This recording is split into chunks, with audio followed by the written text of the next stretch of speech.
How to log into Henry Ford Health Employee Portal. Let's get started. Launch your preferred browser. At the top, you'll see the search box. Over there, type in Henry Ford login and search for it. Different website links will appear. Navigate to this one website option, henryford.com. You will be directed to the official website of Henry Ford. Now, here you're going to find different options. Click on the option of login to Employee Self Service. You will be directed to the login page.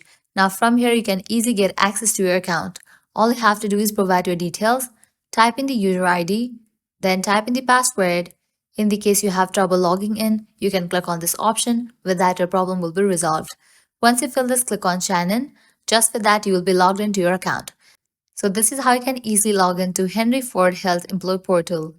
At the end, if you guys find this video helpful, don't forget to like, share and subscribe to our channel. Thanks for watching.